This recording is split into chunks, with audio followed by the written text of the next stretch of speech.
رب اشرح لي صدري ويسر لي أمري واحلل عقدة من لساني يفقهوا قولي. نحمده ونصلي ونسلم على رسوله الكريم. أما بعد، فأعوذ بالله من الشيطان الرجيم. بسم الله الرحمن الرحيم. ونزلنا عليك الكتاب تبيانا لكل شيء وهدى ورحمة وبشرى للمسلمين. صدق الله العظيم وصدق رسوله النبي الكريم الأمين. إن الله وملائكته يصلون على النبي يا أيها الذين آمنوا صلوا عليه وسلموا تسليما. الصلاة والسلام عليك يا سيدي يا رسول الله وعلى آلك وأصحابك يا حبيب الله. اللہ تبارک و تعالی جل جلالہ وعم نوالہ واتم برہانہ وعظم شانہ کی حمد و ثنا اور حضور پر نور شافع یمن نشور احمد مجتبی جناب محمد مصطفیٰ صلی اللہ علیہ وآلہ واصحابہ وبارک وسلم کے دربار گہر بار میں ہدیہ درود و سلام عرض کرنے کے بعد، نہایت ہی محتشم سامعین حضرات، رب ذوالجلال کے فضل اور توفیق سے آج ہمارے خطبہ جمعۃ المبارک کا موضوع ہے مسئلہ علم غیب، دوسری قسط۔ میری دعا ہے خالق کائنات جل جلالہ ہم سب کو قرآن و سنت کا فہم عطا فرمائے، ہم سب کو اسلامی عقائد اور احکام کو سمجھنے کی توفیق عطا فرمائے۔ محتشم سامعین حضرات، اس سے پہلی قسط میں آپ نے قرآن مجید کے چوتھے پارے کی ایک آیت کے بارے میں خطبہ جمعہ سماعت کیا۔ آج کی گفتگو مسئلہ علم غیب پر اس حیثیت سے ہے کہ ہم رسول اکرم صلی اللہ علیہ وسلم کے علم غیب کو جو عطائی مانتے ہیں، تو اس عطا کا طریقہ اور ذریعہ کیا ہے؟ خالق کائنات جل جلالہ نے نبی اکرم صلی اللہ علیہ وسلم کو کس طرح یہ عطا فرمایا ہے؟ اگرچہ اس عطا کا مکمل تعارف ہمارے لیے ممکن نہیں، لیکن جو کچھ قرآن مجید کی آیات اور رسول اکرم صلی اللہ علیہ وسلم کے فرامین سے ہمیں پتہ چلتا ہے، اس کی روشنی میں ہم یہ جاننے کی کوشش کریں گے کہ اللہ تبارک و تعالی نے کیسے یہ علوم اپنے محبوب علیہ السلام کو عطا فرمائے ہیں۔ قرآن مجید برہان رشید کی متعدد آیات میں نبی اکرم صلی اللہ علیہ وسلم کا علم غیب، اس کا تذکرہ اور اس کا بیان موجود ہے۔ سورہ جن میں ہے، خالق کائنات ارشاد فرماتا ہے، عالم الغیب فلا یظہر علی غیبہ احدا الا من ارتضی من رسول۔ اللہ غیب جاننے والا ہے، اپنے غیب کو کسی پر ظاہر نہیں کرتا، لیکن رسولوں میں سے جسے چاہے اس پر غیب ظاہر فرما دیتا ہے۔ عالم الغیب فلا یظہر علی غیبہ احدا الا، اللہ غیب جاننے والا ہے اور غیب کا اظہار کسی پر نہیں کرتا۔ یہ قانون ہے کہ استثناء سے پہلے جس چیز کی نفی ہو، بعد میں اسی کا ہی اثبات ہوتا ہے۔ آپ کلمہ اسلام پڑھتے ہیں لا الہ الا اللہ، تو لفظ الا جو ہے اس سے پہلے نفی کی جا رہی ہے اور بعد میں اثبات کیا جا رہا ہے۔ تو نفی جو ہے وہ الہ کی ہے، جھوٹے الہ کی نفی ہے، اللہ کے سوا کوئی معبود نہیں الا اللہ۔ تو اللہ کے بعد جو اس بات ہوا تو اللہ کے معبود ہونے کا اس بات ہوا، نہ کہ اللہ تعالی کی کسی اور جہت کا اس بات سمجھا جائے۔ لا الہ یہاں تک جو نفی ہے اس میں چونکہ نفی دیگر سے الوہیت کی ہے، تو آگے جو اس بات ہوگا اللہ کے لیے تو وہ اس بات الوہیت کا ہوگا کہ اللہ کے سوا کوئی معبود نہیں اور اللہ ہی معبود ہے، کوئی اور معبود نہیں مگر اللہ۔ تو جس طرح یہاں پر استثناء ہے ایسے ہی اس آیت کریمہ میں بھی استثناء ہے، عالم الغیب فلا یظہر علی غیبی احدا الا، اللہ غیب جاننے والا ہے، علم غیب کا اظہار کسی پر بھی نہیں کرتا، الا مگر کس پر، من ارتضی من رسول، جسے رسولوں میں سے چاہتا ہے اس کے لیے علم غیب کو ظاہر فرما دیتا ہے، کیونکہ اللہ سے پہلے جو نفی ہے وہ علم غیب کی ہے اور اس کے اظہار کی نفی ہے۔ اللہ غیب جانتا ہے، لا یظہر علی غیبہ، اپنے اس علم غیب پر کسی کو مطلع نہیں کرتا، الا من ارتضی من رسول، مگر رسولوں میں سے جس کو چاہتا ہے اس پر اسی اپنے غیب کا اظہار کرتا ہے جس کا اور کسی پر اظہار نہیں کرتا۔ تو اللہ سے پہلے جس چیز کی نفی کی گئی، اللہ کے بعد اسی چیز کا اثبات، یہی ہمارا عقیدہ ہے کہ خالق کائنات جل جلالہ کے دینے کے بغیر کوئی بندہ کوئی علم بھی نہیں جان سکتے، جائے کہ وہ غیب کا ہو یا غیب کے علاوہ کوئی ہو، اور اگر وہ چاہے تو وہ اپنے بندوں کو دیگر علم بھی عطا فرماتا ہے اور مخصوص شخصیات کو غیب کا علم بھی عطا فرما دیتا ہے۔ ایسے ہی خالق کائنات سورہ آل عمران میں فرماتا ہے، ذالک من انباء الغیب نوحیہ الیک، یہ غیب کی خبریں ہیں، یہ غیب کی خبروں میں سے ہے جو ہم نے آپ کی طرف وحی کی ہے۔ تو خالق کائنات جل جلالہ نے اس مقام پر بھی غیب کا ذکر کر کے اس کی خبر کا ذکر کیا، اور خبر ایسی چیز ہے جب کسی چیز کی خبر آتی ہے ساتھ اس کا علم بھی آ جاتا ہے۔ کبھی ایسا نہیں ہوتا کہ بندے کو کسی بات کی خبر تو ہو مگر اس کا علم نہ ہو، یہ فرق کرنا خبر اور علم میں یہ نہایت ہی غیر معقول بات ہے۔ جب اللہ تبارک و تعالیٰ نے یہ فرما دیا کہ میں غیب کی خبر دے رہا ہوں تو پتا چلا کہ ساتھ ہی غیب کا علم بھی عطا کر رہا ہے، کیونکہ خبر بغیر علم کے ہو ہی نہیں سکتی۔ خبر اگر دنیا کے کسی واقعے کی ہے تو پھر جب خبر آئے گی اس واقعے کا علم آ جائے گا، اور اگر خبر جو ہے وہ غیب کے امور کی ہے تو جب خبر آئے گی تو ساتھ علم بھی ضرور آ جائے گا۔ لہذا لفظ خبر سے کوئی اس مغالطے میں نہ پڑے کہ یہ خبر کا ذکر ہے، علم کا ذکر نہیں۔ پہلے باقاعدہ علم کا ذکر تھا اور یہاں پر خبر کا ذکر ہے، اور خبر جس وقت کسی کو معلوم ہوتی ہے، جس چیز کی خبر اس کا علم بھی آ جاتا ہے، اور چونکہ یہاں پر غیب کی خبر ہے لہذا جب غیب کی خبر آئے گی تو ساتھ غیب کا علم بھی آ جائے گا۔ تیسرے نمبر پر سورہ تکویر میں خالق کائنات ارشاد فرماتا ہے، وما هو علی الغیب بضنین، کہ میرے محبوب علیہ السلام غیب بتانے میں بخیل نہیں ہے، ان سے جو پوچھتا ہے یہ اطلاع دیتے ہیں۔ تفسیر خازن وغیرہ میں باقاعدہ طور پر اس کی شرح میں یہ کہا گیا کہ بخیل نہ ہونے کا مطلب یہ نہیں کہ ان کو آتا نہیں، بخیل کا مطلب یہ ہے کہ ان کو آنے کے بعد یہ اس کا موقع کے مناسب اظہار بھی کر دیتے ہیں، جس کے پاس کچھ ہو اور پھر نہ دے اس پر بخل کا الزام آتا ہے۔ تو خالق کائنات نے اس الزام کو دور کیا، فرمایا یہ غیب بتانے میں بخیل نہیں ہے، لہذا جب سوال کرنے والے کی حیثیت کو سامنے رکھتے ہیں کہ اس کو خبر دینے سے اگر فائدہ ہوگا نقصان نہیں ہوگا تو پھر اس خبر کا اظہار ضرور کرتے ہیں۔ میرے محبوب علیہ السلام علم کے معاملے میں ہرگز بخیل نہیں ہیں۔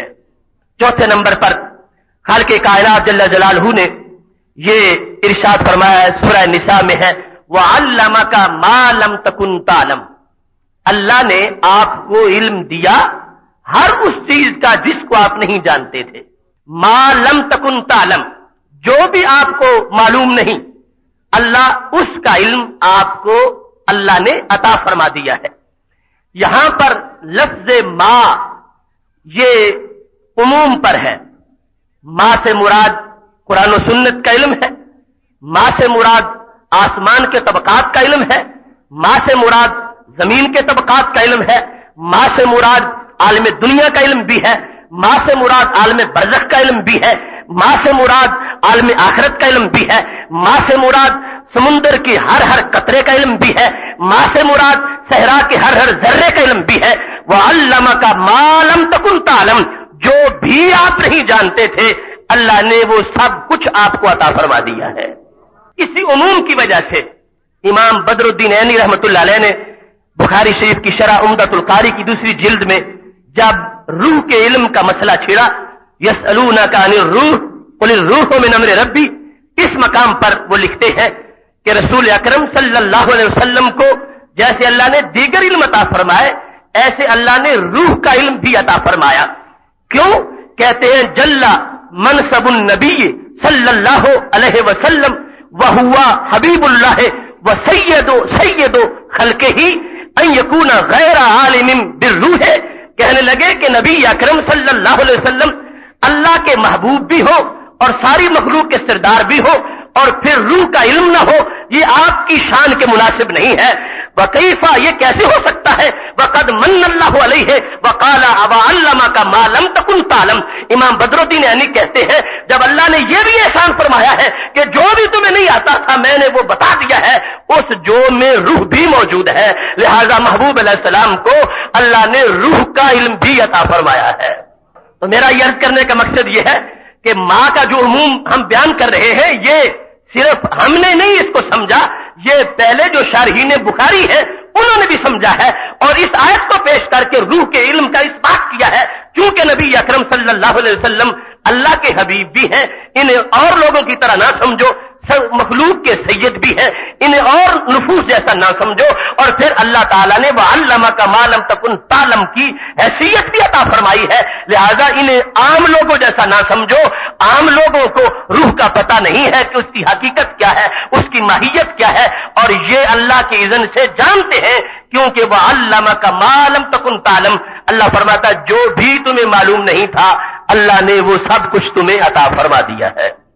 محتشم سامعین حضرات، اب اس مقام پر یہ بات بھی پیش نظر رہے، ہر شخص کی حیثیت کے مطابق اس پر عطا ہوتی ہے، جو شخص جتنے درجے پر فائز ہے اسی پر اتنے درجے کا ہی انعام ہوتا ہے، اور اس میں دنیا کے حاکم کی مثال سے دیکھ لو، ایک حاکم وقت کا مظاہرے ہے جو کھیت میں کام کرتا ہے اور ایک اس کی وزارت کا منصب سنبھالے ہوئے ہے، ان دونوں کی محنت میں اگرچہ فرق ہے، مظاہرے دن رات کام کرتا ہے اور وہ منصب وزارت والا چند گھنٹے کام کرتا ہے، لیکن جتنا مقام منصب وزارت والے کا اس حاکم کے ہاں ہے اتنا اس مظاہرے نہیں، اس واسطے کہ دونوں کی صلاحیتوں میں فرق ہے، دونوں کے عہدوں میں فرق ہے۔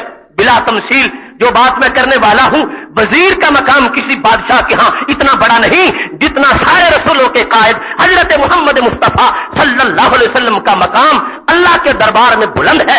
عام لوگوں کے لیے اگر یہی بات بولی جائے گی تو اس سے چھوٹا سا مضمون ثابت ہوگا، اور اگر محمود علیہ السلام کے لیے جب ماں بولا جائے گا تو اس سے سب کچھ ثابت ہو جائے گا۔ یہ اس واسطے میں بیان کر رہا ہوں، کوئی یہ نہ کہے کہ اللہ تبارک و تعالیٰ نے فرمایا ہے وَعَلَّمَ الْإِنسَانَ مَا لَمْ يَعْلَمْ، کہ اللہ نے انسان کو سکھا دیا جو وہ نہیں جانتا تھا، تو پھر ہر انسان کا اتنا بڑا علم ماننا چاہیے۔ یہاں بھی تو ماں کا ذکر آیا ہے، جو بھی انسان نہیں جانتا تھا وہ انسان کو بتا دیا، تو اس آیت کا جواب یہ پیش نظر رکھیے، یا تو پھر انسان سے مراد وہ ہے جو انسان کی جان ہے اور کامل انسان ہے، حضرت محمد مصطفیٰ صلی اللہ علیہ وسلم، انہی کا تذکرہ ہو رہا ہے کہ یہ جو کچھ بھی نہیں جانتے تھے اللہ نے ان کو عطا فرما دیا ہے، اور اگر اس سے مراد ہر انسان لینا ہے تو ہر انسان کو وہ دیا جو اس کے نصاب کے مطابق ہے، اور جنہیں سارے جہانوں کی رحمت بنایا تھا انہیں وہ دیا جو ان کی شان کے مطابق ہے۔ کیونکہ عام انسان کے لیے یہ ضروری نہیں کہ اسے ذرے ذرے کا علم ہو، اسے کائنات کے خواص کا علم ہو، اسے طبقات کا علم ہو، اس کو نماز کا علم چاہیے، اس کو روزے کا علم چاہیے، اس کو زندگی گزارنے کے لیے اپنی معلومات چاہیے، اس کے لیے یہ اپنے انسان ہونے کے لحاظ سے تہذیب کی جو امور ہے یہ چاہیے، لہذا وہاں تو ماں خود بیان کر رہا ہے کیونکہ اصل میں نصاب عام انسان کا ہے، تو پھر عام انسان کو جو چاہیے تھا وہ عطا فرمایا۔ وَعَلَّمَكَ مَا لَمْ تَكُنْ تَعْلَمْ، یہ بات ان کی ہے جنہیں صرف رسول نہیں سارے رسولوں کا قائد بھی بنایا ہے اور سارے جہانوں کی رحمت بھی بنایا ہے، لہذا انہیں وہ علم دیا جو جہان پر رحمت کرنے کے تقاضوں کو پورا کرنے والا ہے۔ اور پھر رسول اکرم نور مجسم شفیع معظم صلی اللہ علیہ وسلم کا جو علوم اللہ نے نازل کیے، اللہ نے خود قرآن مجید میں متعدد آیات میں اس کا وصف بیان کیا اور پھر اس کو اپنے محبوب علیہ السلام کے لیے ثابت کر دیا. سورہ نحل میں ارشاد باری تعالیٰ ہے وَنَزَّلْنَا عَلَيْكَ الْكِتَابَ تِبْيَانًا لِكُلِّ شَيْءٍ، ہم نے آپ پر ہر چیز کا بیان نازل کیا ہے. وہ کتاب ہم نے آپ پر نازل کی تِبْيَانًا لِكُلِّ شَيْءٍ، جو ہر شے کا بیان ہے. قرآن مجید برہان رشید کہ یہاں پر اوصاف کا ذکر ہے تِبْيَانًا لِكُلِّ شَيْءٍ وَهُدًى وَرَحْمَةً وَبُشْرًى لِلْمُسْلِمِينَ. یہ تبیان بھی ہے، یہ ہدایت بھی ہے، یہ رحمت بھی ہے، یہ بشارت بھی ہے. اللہ تبارک و تعالی نے جو 4 وصف قرآن مجید کے اس مقام پہ بیان کیے ہیں ان میں سے پہلا وصف قرآن مجید کا یہ ہے کہ اللہ نے اس میں ہر چیز کا بیان کیا ہے. دوسرے نمبر پر ما کان حدیثا یفترى ولکن تصدیق الذی بین یدیہ وتفصیل کل شیء. سورہ یوسف میں ہے. خالق کائنات ارشاد فرماتا ہے یہ قرآن کوئی گھڑی ہوئی بات نہیں، یہ اللہ کا کلام ہے. یہ کیا شان رکھتا ہے؟ فرمایا اس کے 2 وصف بڑے بنیادی طور پر ہیں. یہ تصدیق ہے پہلی کتابوں کی. اگر یہ کسی انسان کا کلام ہوتا، گھڑی ہوئی بات ہوتی، اس میں اتنا علم نہ ہوتا کہ پہلی ساری کتابوں کی تصدیق کرنے والا ہوتا. اور پھر تفصیل کل شے، ہم نے اس قرآن کو ہر شے کی تفصیل بنایا ہے. پہلی آیت جو تھی سورہ نحل کی 14ویں پارے کی، اس میں ہے تبیان لکل شیء اور اس میں ہے تفصیل کل شیء، ہر چیز کی تفصیل اس میں کر دی ہے. اور پھر فرمایا ما فرطنا فی الکتاب من شیء، ہم نے سورہ انعام میں ہے کتاب میں کسی چیز کی کمی نہیں کی. ہم نے اس میں ہر چیز کثرت سے بیان کی ہے، تفصیل سے بیان کی ہے. اب یہ قرآن مجید برہان رشید کا تعارف ہے، قرآن مجید کا علم ہے.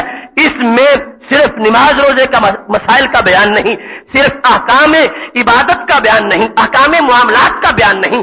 اللہ نے اس کو جامع اتنا بنایا ہے، اس میں ہر چیز کا ذکر ہے. یہ علیحدہ بات ہے. جن کے لیے احکام ضروری ہے انہیں آیات سے صرف احکام کی سمجھ آئے گی، اور جنہیں سارے جہانوں کی رحمت بنایا ہے انہیں اسی قرآن سے ذرے ذرے کا علم آئے گا. تفصیل کل شیء وتبیانا لکل شیء اور ما فرطنا فی الکتاب من شیء، یہ سارے عموم ہے اور اس بات کو واضح کر رہے ہیں کہ اللہ تبارک و تعالی نے ہر چیز کا علم کل شے میں، ہر چیز آ گئی ہے، ہر چیز کا علم قرآن مجید میں رکھا اور قرآن مجید محبوب علیہ السلام پر نازل کر دیا. جن پہ نازل کیا ہے انہیں ہی اگر اس کی خبر نہ ہو تو پھر تو تنزیل کا فائدہ ہی ختم ہو جائے گا، پھر عمل ہی محمل اور لغو ہو جائے گا.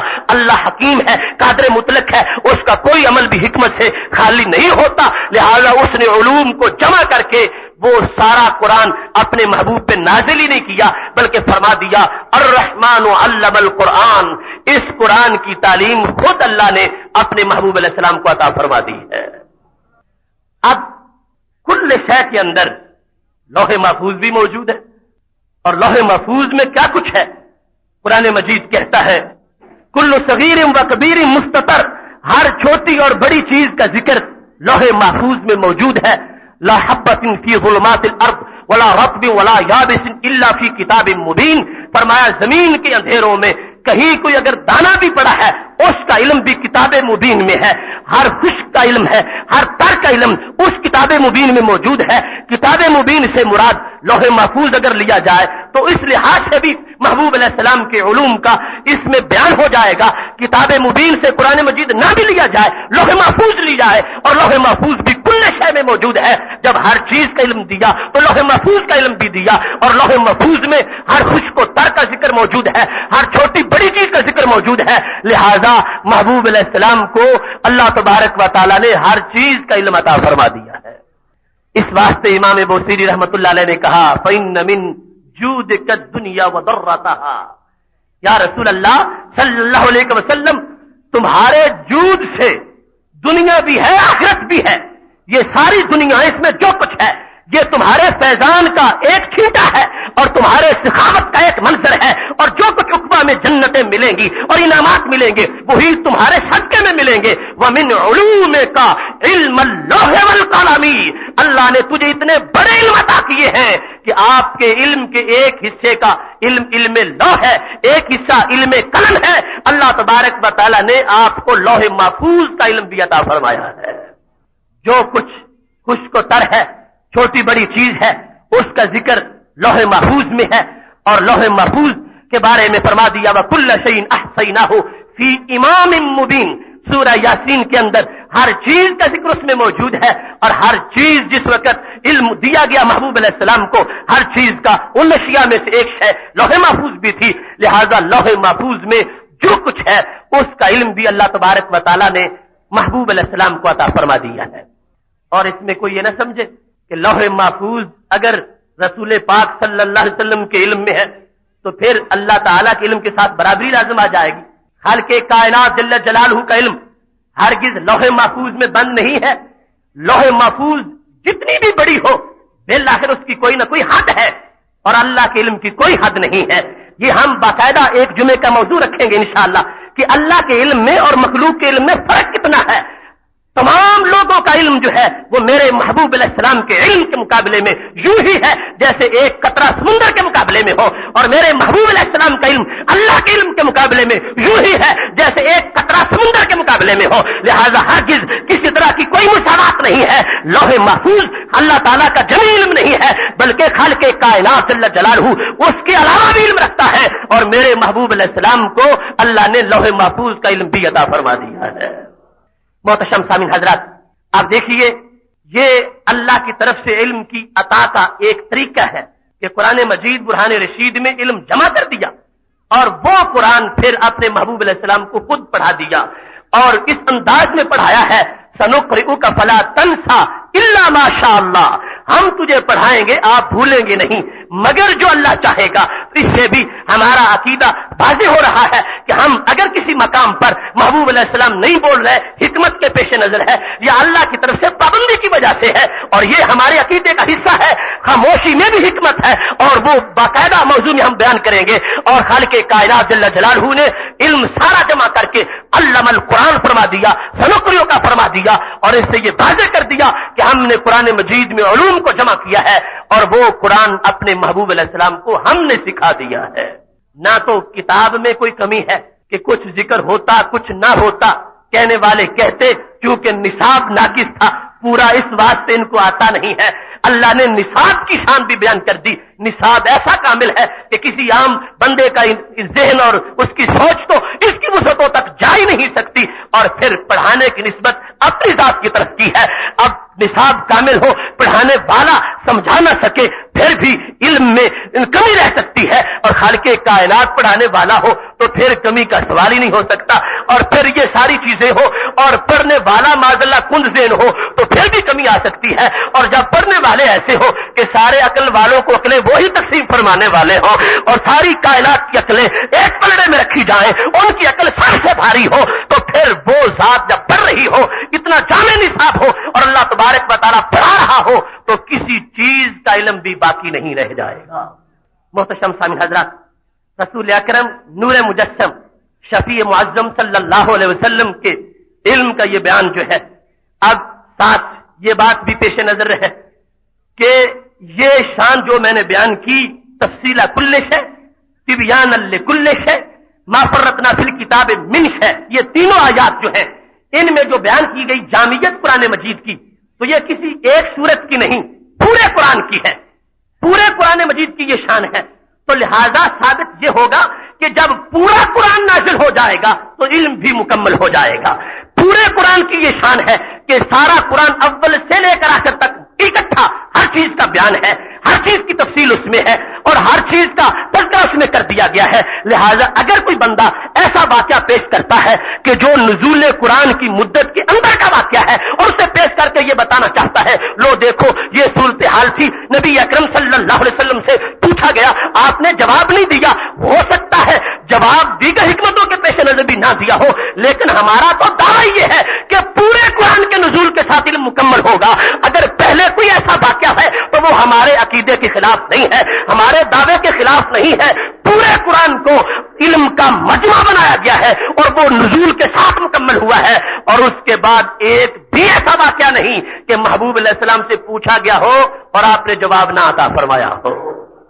جو بھی پیش کریں گے وہ درمیان کے اندر آ رہا ہے، درمیان کے اندر آ رہا ہے. نزول قرآن کی مدت ابھی ختم نہیں ہوئی، ابھی باقی نزول ہے، آیات باقی ہے. ہو سکتا ہے اس کا علم ابھی بقیہ میں ہو جو قرآن ابھی نازل ہو رہا ہے. تو یہ شان جو 3 آیات کے اندر ہے یہ مجموعی قرآن مجید کی ہے، اور جب مجموعی قرآن مجید نازل ہو گیا تو اس کے ساتھ ہی میرے محبوب علیہ السلام کا علم مکمل ہو گیا.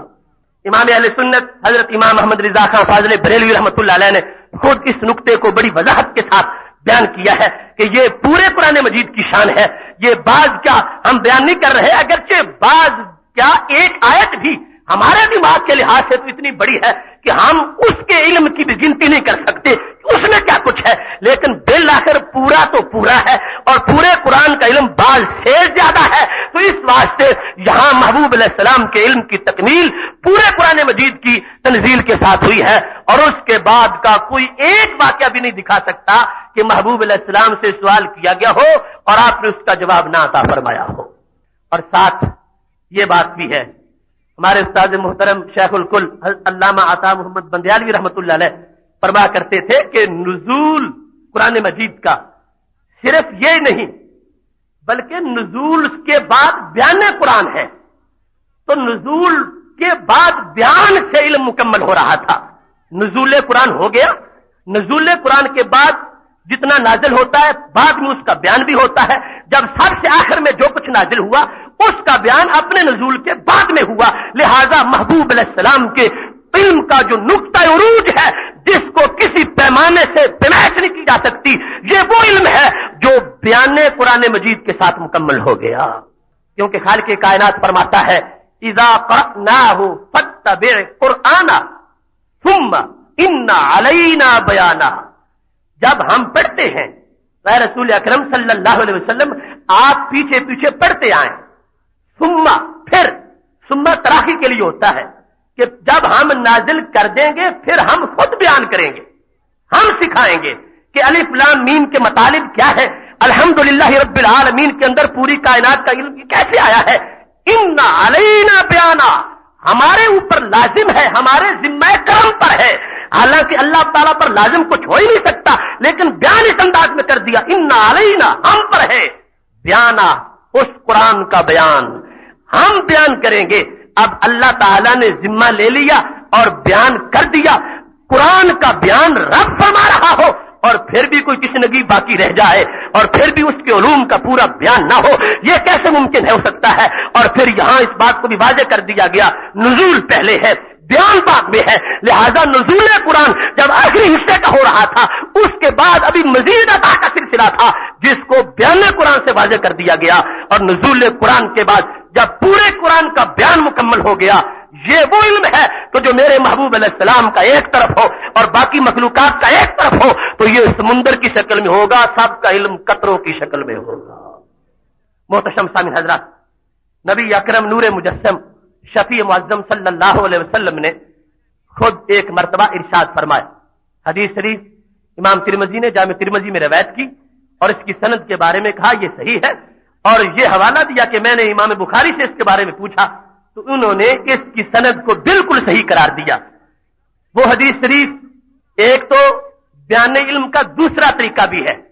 ایک ذریعہ تو نزول قرآن کے ساتھ ہے اور اس میں بتدریج علم آتا رہا، لیکن کچھ غیوب کے علم ایسے تھے کہ اللہ تبارک و تعالیٰ نے براہ راست ایک لمحہ میں عطا فرما دیے. رسول اکرم نور مجسم شفیع معظم صلی اللہ علیہ وسلم فرماتے ہیں رأیت ربی عز و جل فی احسن صورہ، میں نے اپنے رب کو نہایت ہی خوبصورت وصف میں دیکھا.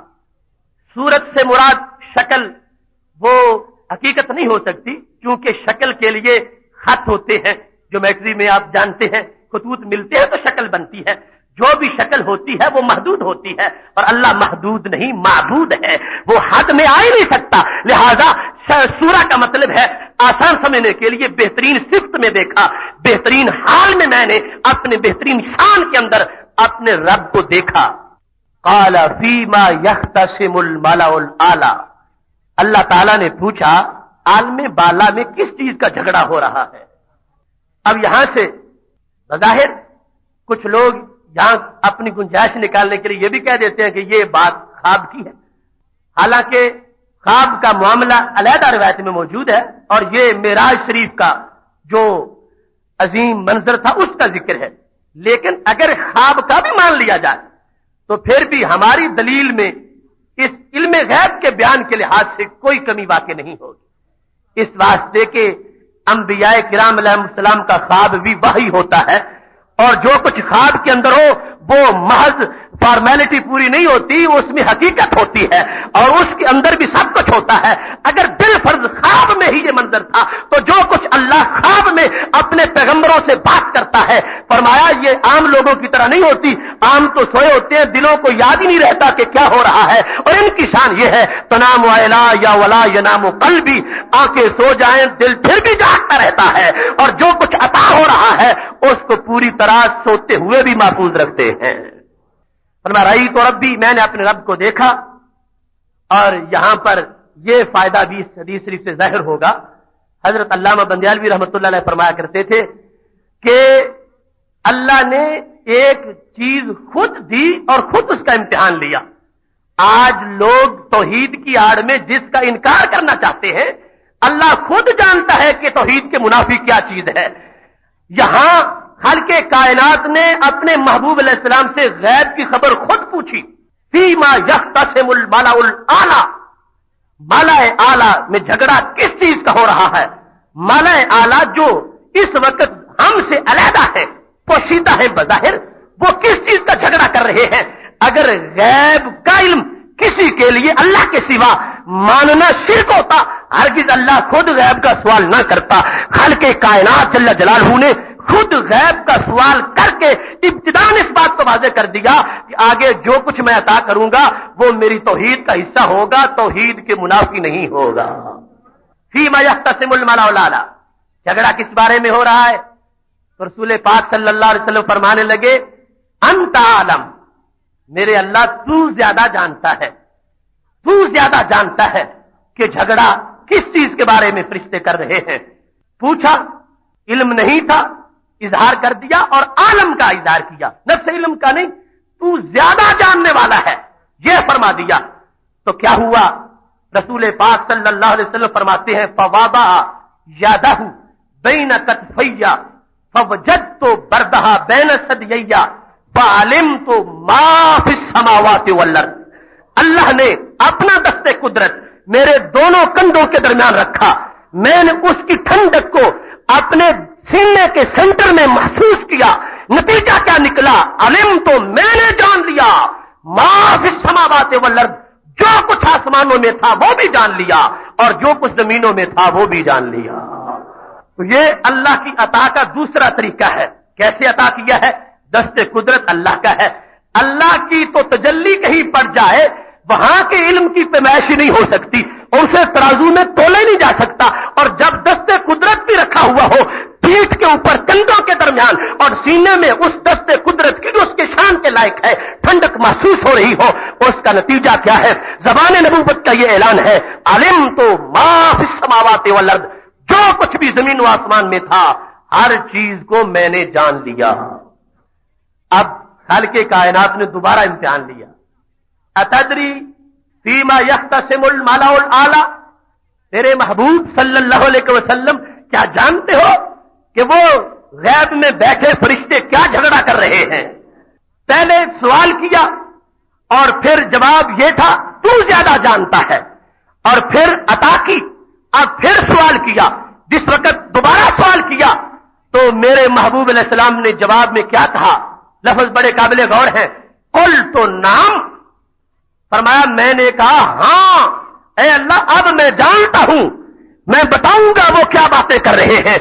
اگر اللہ کے دینے سے بھی کسی کا علم شرک بنتا ہوتا ہرگز اللہ دیتا نہ، یا دے کے پوچھتا نہ، اس نے خود دیا ہے اور خود پوچھ کے واضح کر دیا ہے میرے دیے بغیر نہیں جانتے اور میرے دینے سے یوں جانتے ہیں، میں نے خود پوچھ کے اس کا اظہار بھی کروا دیا ہے۔ قل تو نام میں نے کہا ہاں، پہلے تھا انت علم، تو زیادہ جانتا ہے، اب کہا ہاں فی الکفارات، اے اللہ فرشتے اس وقت کفاروں کی بحث کر رہے ہیں۔ اور یہاں یہ بات بھی بڑی قابل غور ہے کہ اللہ تعالی پہلے بھی جانتا تھا جب سوال کیا، اور پھر بھی سوال کر رہا ہے۔ فیما یختصم الملا لالا، اللہ تعالیٰ جانتا ہے کہ میرے محبوب مجھے کیا جواب دیں گے، پھر بھی سوال کیا ہے۔ اور جب ہاتھ رکھا تو اللہ تعالیٰ کو پتا تھا کہ کیا کچھ مل گیا ہے، پھر بھی سوال کیا ہے۔ ایک تو یہ پتا چلا کہ سوال کرنا جہالت کی دلیل نہیں، جانتے ہوئے بھی سوال کیا جا سکتا ہے، جیسے خالق کائنات جل جلالہ جانتا ہے پہلی حالت کو بھی اور جانتا ہے دوسری حالت کو بھی، اس کے باوجود بھی سوال فرما رہا ہے۔ اور دوسری حکمت کیا ظاہر ہوئی کہ کل کوئی میری توحید کا لمبردار بن کر میرے محبوب علیہ السلام کے علم کی نفی نہ کرے، میں نے خود اس علم کا امتحان لے کے سند عطا کی ہے۔ میں خود جانتا ہوں میری توحید کیا ہے، میرے دینے سے کسی کو آ جائے تو یہ میری توحید کے منافی نہیں، یہ تو میری توحید کی شان ہے، یہ دست قدرت کی عطا ہے۔ میں نے خود دیا، میں نے خود پوچھا، حالانکہ جانتا تھا کہ کتنا دے چکا ہوں، مگر اظہار کروانا مقصود تھا کہ قیامت تک اس بات کا پتہ چل جائے۔ عطائی غیب وہ ہے جو اللہ نے خود جس کا اظہار کروایا ہے، محبوب علیہ السلام کو دیا ہے، پھر پوچھا ہے، اور محبوب علیہ السلام نے غیب کی خبر کا اعلان فرمایا ہے۔ شرک اور ہے، توحید اور ہے۔ نبی اکرم صلی اللہ علیہ وسلم کا علم ذریعے سے عطا سے ماننا یہ ہرگز شرک نہیں، اس واسطے اللہ بہتر جانتا ہے شرک کیا ہے۔ شرک ہوتا تو سوال ہی نہ کرتا، عطا ہی نہ کرتا، اور عطا کر کے پوچھتا ہی نہ، تینوں کام کیے ہیں۔ اس بات کو واضح کیا ہے کہ کوئی میری توحید کو آڑ بنا کے بغض رسالت نہ رکھے، میں نے خود ان کو شانوں کا مالک بنایا ہے۔ ثم تلا، جب یہ لفظ بیان کیے تو پھر ساتھ ایک آیت بھی پڑھی، نبی اکرم صلی اللہ علیہ وسلم نے آیت بھی بطور دلیل پڑھی۔ حالانکہ خود جو فرما رہے ہیں اس میں بھی کوئی کمی نہیں، لیکن آخر قرآن تو قرآن ہے۔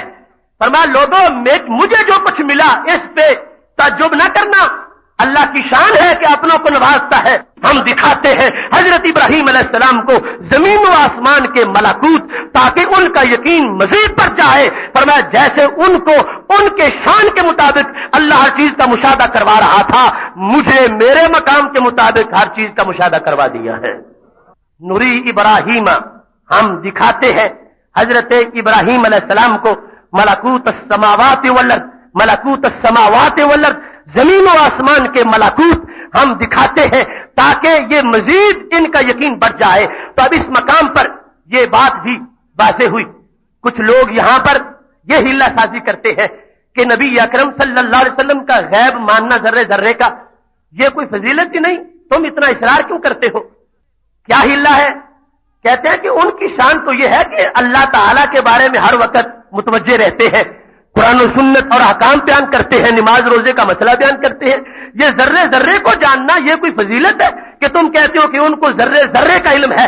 یہ ذرے ذرے کے علم کے لیے دلیلیں پیش کرنا یہ کوئی ضروری نہیں ہے، اس واسطے کہ ذرے ذرے کا علم ہونا یہ کوئی فضیلت نہیں۔ تو میرے بھائیوں یہ بات ذہن میں رکھنا، اگر ذرے ذرے کا علم ہونا محبوب علیہ السلام کے لیے کوئی فضیلت نہیں تو پھر اللہ کے لیے تو بطریق اولا فضیلت نہیں ہونی چاہیے۔ جبکہ اللہ کی یہ شان سمجھی جاتی ہے کہ اس کے علم سے کوئی چیز پوشیدہ نہیں، جب اس کے لیے ذرے ذرے کا علم ذاتی طور پر کمال ہے تو اس کی عطا سے اگر کوئی ذرہ ذرہ جان لے عطائی طور پر تو یہ بھی کمال ہونا چاہیے۔ اور پھر اس آیت نے واضح کر دیا ملکوت جو ہے زمین و آسمان کے، یہ کوئی نماز روزے کا علم تو نہیں۔ نوری ابراہیم، اللہ نے بطور انعام یہ ذکر کیا، ہم نے اپنے ابراہیم علیہ السلام کو ملکوت کا علم دیا ہے، ملکوت کا علم عطا کیا ہے۔ تو پتا چلا اللہ تبارک و تعالی اپنے بندوں کو اعزاز کے طور پر بھی یہ چیزیں جو زمین و آسمان کی ہیں ان کا علم عطا فرماتا ہے۔ جب خلیل کا یہ اعزاز تھا انہیں ملکوت کا علم دیا ہے، اور حبیب علیہ السلام کا یہ اعزاز ہے اللہ تبارک و تعالی نے ان کو ہر چیز کا علم عطا فرما دیا ہے۔ لہذا اس بات کی طرف کوئی نہ جائے کہ ذرے ذرے کا علم کوئی فضیلت نہیں، یہ فضیلت ہے جن کے نصاب کا حصہ ہے. جو ذرے ذرے کے رسول ہیں انہیں ذرے ذرے کا علم بھی ہونا چاہیے. جو ذرے ذرے کے لیے رحمت ہے انہیں ذرے ذرے کا علم جو ہے ہونا چاہیے. اور یہ علم جو ہے اللہ سے غفلت کا علم نہیں ہوگا. ہم جیسوں کے لیے اگر مخلوق کی طرف متوجہ ہو جائے تو غفلت بن سکتی ہے، لیکن جنہوں نے مخلوق کو خالق تک پہنچانا ہے وہ مخلوق کی طرف توجہ کریں گے تو یہ غفلت نہیں ہوگی، یہ اللہ کی طرف سے لگائی ہوئی ڈیوٹی کا ایک حصہ قرار پائے گا. علم تو معاف السماوات والارض. اب معاف السماوات سے مراد کوئی نماز روزہ ہے؟ معاف السماوات سے اور معاف الارض سے مراد جو ہے وہ زمین آسمان کی چیزوں کا علم ہے. سماوات کے جتنے طبقے ہیں ہر ہر آسمان کا علم ہے، اور زمین کی جتنی گہرائیاں ہیں ہر ہر ذرے کا علم ہے. اور یہ علم اللہ تبارک و تعالی بطور انعام دے رہا ہے، نوازش کے طور پر اس کو ظاہر کر رہا ہے. لہذا یہ ایک فضیلت ہے جو اللہ تبارک و تعالی نے اپنے محبوب علیہ السلام کو عطا فرمائی ہے. اور یہاں پر ما فی السماوات والارض، حضرت شیخ عبدالحق محدث دہلوی رحمۃ اللہ علیہ اس کا ترجمہ کرتے ہوئے کہتے ہیں عبارت از حصول تمام علوم جزوی و کلی، کہ یہ جو ما فی السماوات کا ذکر کیا جا رہا ہے یہ اس سے عبارت ہے کہ اللہ تبارک و تعالیٰ نے اپنے محبوب علیہ السلام کو ہر ہر جزوی کا علم بھی عطا فرما دیا اور ہر ہر کلی کا علم بھی عطا فرما دیا. اور پھر انہوں نے فرق کیا تفاوت درمیان این دو روایت کہ ایک ہے حضرت خلیل علیہ السلام کا ملکوت کو دیکھنا اور دوسرا ہے رسول پاک صلی اللہ علیہ وسلم کا زمین و آسمان کو جاننا. ان دونوں میں فرق کیا ہے؟ شیخ عبدالحق محدث دہلوی جو برصغیر پاک و ہند کے محقق علی الاطلاق ہے، محقق علی الاطلاق اور پہلے نامور محدث، وہ کہتے ہیں دونوں روایتوں میں فرق ہے. محبوب علیہ السلام کا دیکھنا اور طرح کا ہے، حضرت خلیل علیہ السلام کا دیکھنا اور طرح کا ہے. خلیل علیہ السلام نے کیا دیکھا؟ کہتے ہیں خلیل علیہ السلام ملک زمین و آسمان را دید. حضرت خلیل علیہ السلام نے زمین و آسمان کا صرف ملک دیکھا. وہ حبیب علیہ السلام ہر چے حالیس در زمین و آسمان از ذوات و صفات و ظواہر و باطن ہمارا دید، کہ ادھر خلیل علیہ السلام نے تو صرف زمین و آسمان کو دیکھا اور حبیب علیہ السلام نے ہر ہر زمین کے اندر ہر ہر آسمان کے اندر جو جو ذات تھی اسے بھی دیکھا، جو جو صفت تھی اسے بھی دیکھا، جو کچھ ظاہر تھا اسے بھی دیکھا اور جو کچھ باطن تھا اسے بھی دیکھ لیا. فرمایا چونکہ فرق ہے دونوں کے مقامات میں، حبیب علیہ السلام کے مقام کا تقاضا اور ہے، خلیل علیہ السلام کے مقام کا تقاضا اور ہے. یہ خلیل علیہ السلام نے یوں دیکھا جیسے جہاز کی نچلی پرواز سے کوئی کسی شہر کو دیکھ لے تو یہ ایک ڈھانچہ سامنے آیا ہے، یہ نہیں پتا چل رہا کہ 10 منزلہ پلازے کے اندر جو دفاتر ہیں ان کی صحت کے اندر جو بیگ پڑا اس میں کیا ہے، صرف بظاہر ظاہر کو دیکھا. اور حبیب علیہ السلام کی رویت کی مثال یہ ہے ہر چے حالیس از ذوات و صفات و ظواہر و بواطن ہمارا دید، جو کچھ زمین کے اوپر ظاہر ہے وہ بھی دیکھا اور جو لاکھ پردے میں ہے وہ بھی دیکھا، جو آسمان پہ ظاہر ہے وہ بھی دیکھا، جو کچھ پردے میں ہے وہ بھی دیکھا، جو کسی بندے کے چہرے پر ہے وہ بھی دیکھا اور جو اس کے دل کے اندر ہے وہ بھی دیکھ لیا. یہ فرق بیان کرتے ہوئے ساتھ اس نقطے کا جواب بھی ان کے فرق سے ملتا ہے. جو لوگ آج بہانہ کرتے ہیں کہ یہ ذرے ذرے کو جاننا کوئی فضیلت نہیں ہے، شیخ نے اس فضیلت کے نقطے کو بیان کیا. انہوں نے اپنے طور پر فرق ظاہر کیا اور یہ فضیلت اسے سمجھ آ رہی ہے. کہنے لگے حبیب علیہ السلام کا دیکھنا اور نوعیت کا ہے اور خلیل علیہ السلام کا دیکھنا اور نوعیت کا ہے.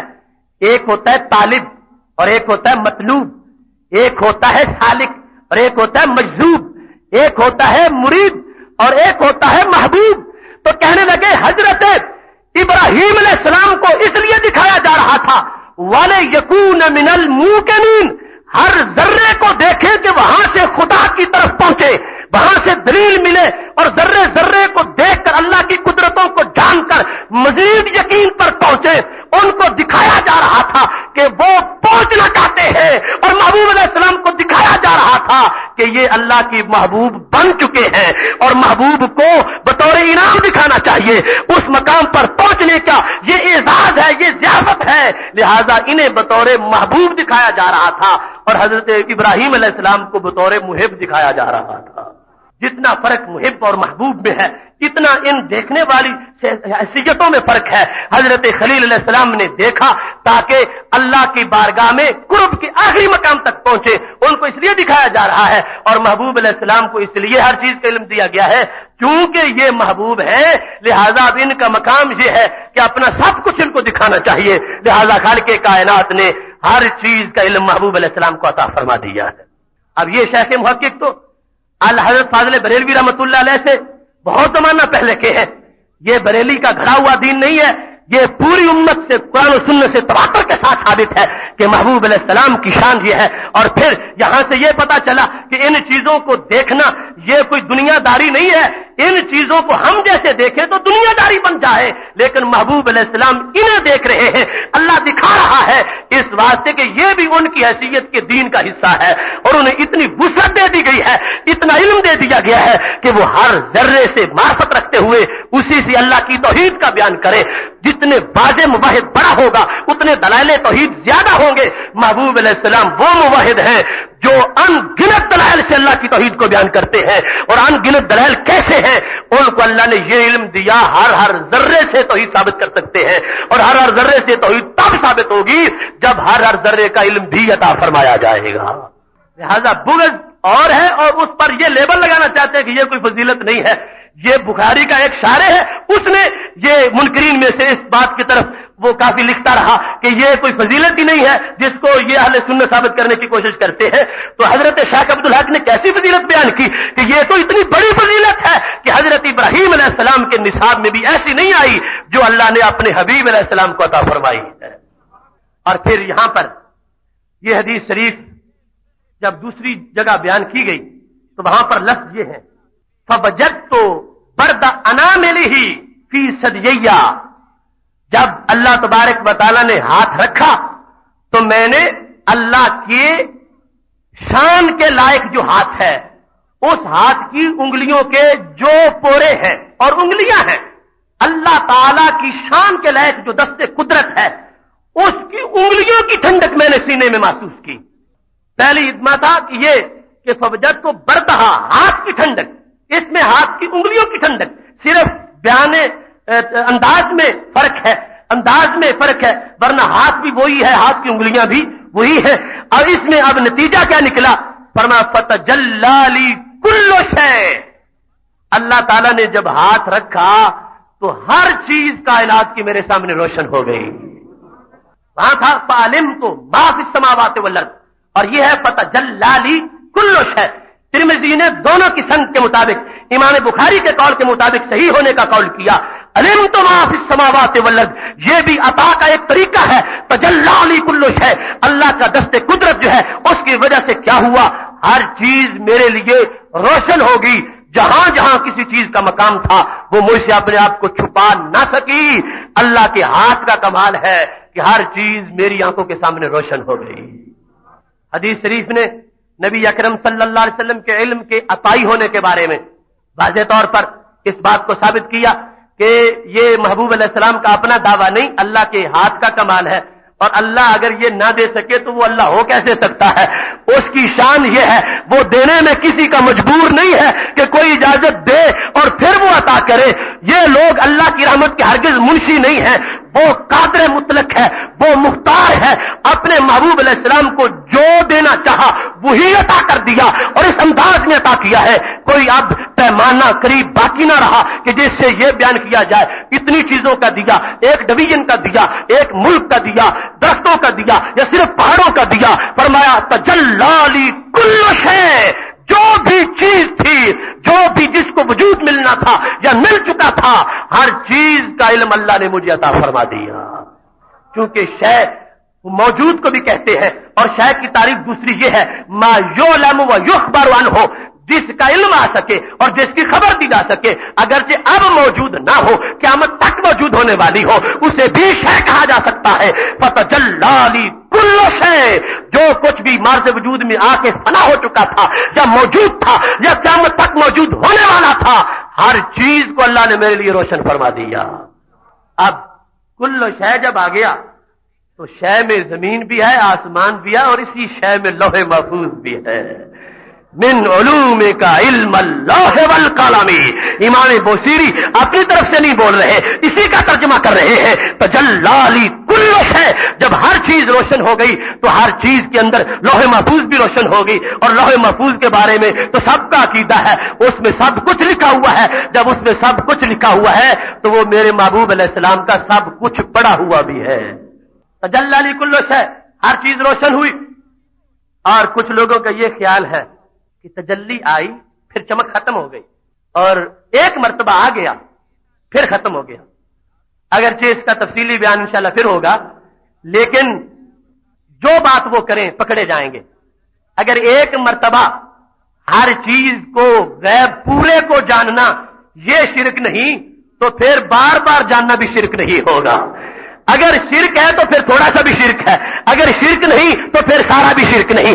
اللہ کے دینے سے اگر ایک مرتبہ ہر چیز کو جان لیا، اگر یہ اہل اسلام ہے تو پھر اللہ کی قدرت سے اگر ہر وقت ساری چیزوں کو جان لے تو یہ بھی اہل اسلام ہوگا۔ لہذا فتجلی کل شے، اس سے ضرور یہ بات ہر جہت کے لحاظ سے ثابت ہوگی کہ محبوب علیہ السلام کے سامنے ہر چیز متجلی ہو گئی، اور اللہ تبارک و تعالی نے محبوب علیہ السلام کو ہر چیز کا علم عطا فرما دیا۔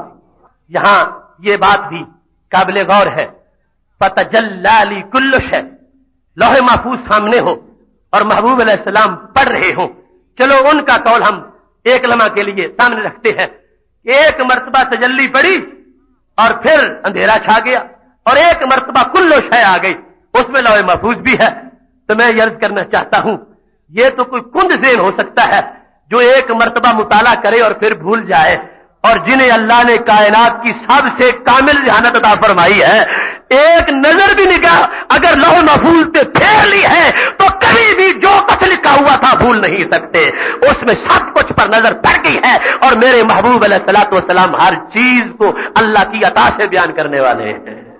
فتجلی کل شے، ہر چیز متجلی ہوئی، لوح محفوظ بھی، اور لوح محفوظ کا متجلی ہونا یہ میں نے ان کے قول کے مطابق بھی اس کی وضاحت کر دی، ورنہ یہاں محبوب علیہ السلام کی خدمت میں تو ہر وقت یہ دنیا موجود رہتی ہے اور حاضر رہتی ہے، اس کا علیحدہ انشاءاللہ ہم بیان کریں گے، لیکن یہاں یہ بات بڑی توجہ کے ساتھ سن لیجئے کہ یہ وہ محبوب علیہ السلام ہیں جن کی ذہانت کا عالم یہ ہے۔ بخاری شریف میں ہے، حضرت ابو ہریرہ رضی اللہ تعالیٰ عنہ کہنے لگے، یا رسول اللہ صلی اللہ علیہ وسلم، اسمع منک حدیثا کثیرا، آپ سے بہت زیادہ حدیثیں سنتا ہوں، انسا ہوں، وہ بھول جاتا ہوں۔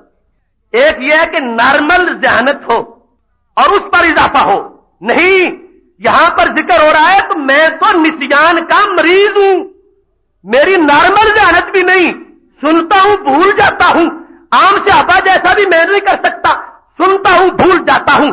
باقاعدہ امام اسقلانی نے اس کی وضاحت کی ہے کہ یہ کہہ رہے تھے میں ساری یاد رکھوں یہ تو بڑی دور کی بات ہے، عام نارمل سی ذہانت ہو یہ تو بڑی دور کی بات ہے، میں تو کثیر نسیان والا ہوں، مریض ہوں نسیان کا۔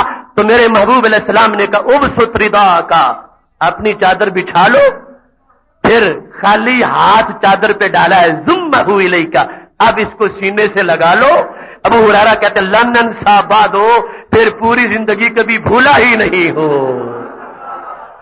صحیح بخاری شریف ہے، مجنو لیلا کی داستان نہیں ہے، بخاری شریف ہے، اور یہ بات بھی اگر بیان کرنے نکلوں تو شام ہو جائے گی۔ یہ ہاتھ ابھی خالی تھے، باقاعدہ راوی نے اشارہ کر کے ہاتھوں کو ملا کے کہا کہ یوں ہاتھ بھر کے رکھا، اور ماننے کا نام بھی یہ ہے، ابو ہریرہ نے یہ نہیں کہا ہاتھوں میں ہے تو کچھ نہیں، کس چیز کو سینے سے لگاؤ، ماننا کہتے اس کو ہے، خواہ کچھ نظر آ رہا ہے پھر بھی، نظر نہیں آ رہا پھر بھی، جن کے خالی ہاتھ اتنا دیتے ہوں ان کے بھرے ہوئے ہاتھ کتنا عطا فرماتے ہوں گے۔ خالی ہاتھ چلو بھر کے رکھا ہے، اور یہ ہے صحابی کا یقین۔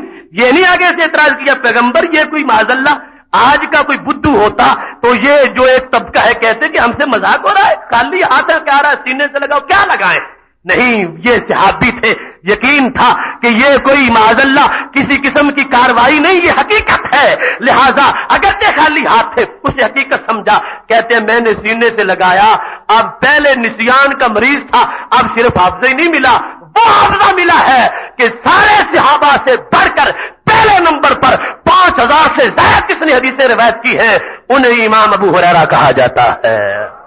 اب محتشم سامعین حضرات، یہ بات ضمن عرض کر رہا ہوں کہ یہ خالی ہاتھ ہے، اگر مثال کے طور پر بھرے ہوئے ہوتے، سونا ہوتا، یعنی خالی اور بھرے کا بات صرف کر رہا ہوں، خالی ہے، اگر اتنا سونا ڈالتے، رب کعبہ کی قسم ہے یہ دنیا کا سونا اتنا فائدہ نہیں دے سکتا تھا جتنا خالی ہاتھ نے دیا ہے۔